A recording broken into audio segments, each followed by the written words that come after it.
After medical school, the next step for a physician in training is residency. A growing number of these residents are not only dealing with long hours and the pressure of patient care, but also with depression. A quarter to a third of the residents are suffering either specific diagnoses or significant symptom burden. I mean, that's an endemic. That is such a high prevalence of such a serious problem that we all should be extraordinarily worried. It doesn't really matter whether it's an actual diagnosis or just significant symptoms. It means that they're suffering, they're not functioning well in their personal roles, they're not functioning well in their professional roles.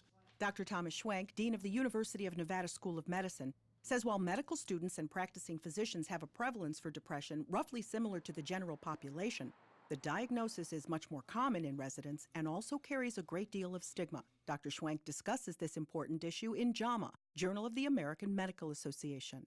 We want people who are confident and strong and have shown great energy and decision making and have taken charge of situations in their undergraduate preparation.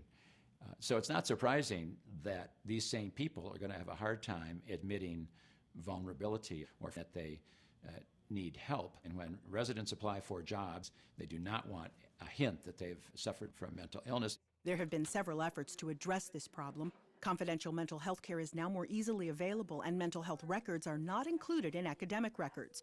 Resident duty hours have also been scaled back in recent years. Reduction in hours, probably because it still is an incredibly high level of workload, hasn't really improved residents' quality of life, and it seems to have caused some problems in performance and in the quality of care. The world is just so dramatically different, yet we're still training residents the same way. It looks exactly like it looked in the 1950s and 1960s.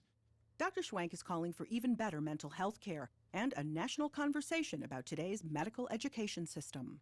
What I would really like to see is the accrediting bodies, the residency review committees, the Accreditation Council for GME, the ACGME, really take this to a high level. What if we built teaching programs from the ground up for teaching, and clinical care was actually a secondary objective? Right now what happens is the teaching in many regards kind of gets added on to an extremely high-powered, high-intensity, high productivity, very busy clinical system, and it makes it hard for residents, I think, to really process everything that's going on. Catherine Dolph, The JAMA Report.